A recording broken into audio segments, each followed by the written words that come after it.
Incontestablement, nous sommes maintenant partis pour les élections. Certes, ce n'était pas notre choix, ce n'était pas notre volonté. Ça a été le choix d'un parti en Flandre, mais finalement j'ai entendu que beaucoup de partis flamands se sont très vite rangés derrière ce choix, comme quoi il y avait beaucoup d'arrière-pensées partagées à mon avis dans les partis du nord du pays.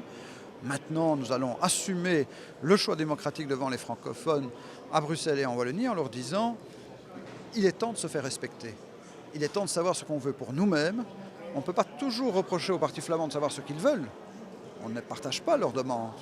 Mais il est surtout nécessaire de savoir ce que nous voulons pour nous-mêmes.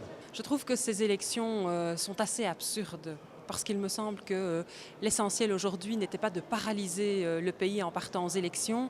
L'essentiel est ailleurs, que ce soit dans l'emploi, les pensions, la santé, pouvoir aussi assumer correctement la présidence belge de l'Union européenne. Et ces élections, en quelque sorte, elles sont absurdes également parce que demain, après les élections, chaque communauté se sera radicalisée, plus encore au nord du pays, parce qu'on risque évidemment d'avoir des votes qui font monter les plus flamingants, les plus extrêmes. Et quand il faudra se réasseoir autour de la table, ce sera peut-être encore 1000 fois plus difficile que ce qu'on aurait pu aujourd'hui essayer d'aboutir. Là, on renvoie vers le gouvernement pour la date pour la liste des articles. Mais c'est vrai que de toute évidence, on se dirige vers les élections et à mon avis, à plutôt court terme. La campagne ne peut pas démarrer trop vite, il faut d'abord clôturer, le travail doit être clôturé.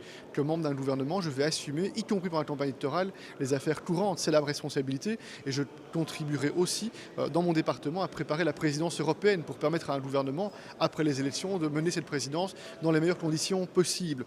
Mais viendra bien entendu dans les semaines qui viennent le moment de la campagne électorale, du débat. Moi je plaide pour qu'il se passe à la fois côté communauté française mais aussi dans nos rapports avec le Nord, sur le terrain du respect, du dialogue, de l'écoute, mais en partant de l'idée qu'il y aura des points de vue différents qui seront portés par les différents candidats. Les objectifs pour ces élections, c'est assez clair. Je pense que nous avons pu démontrer comme CDH que nous étions responsables, que nous savions prendre nos responsabilités. Malheureusement, ici, nous devons constater qu'un parti choisit plutôt les élections plutôt que d'avancer, plutôt que de venir avec des solutions, que ce soit sur le volet institutionnel ou sur les autres thèmes.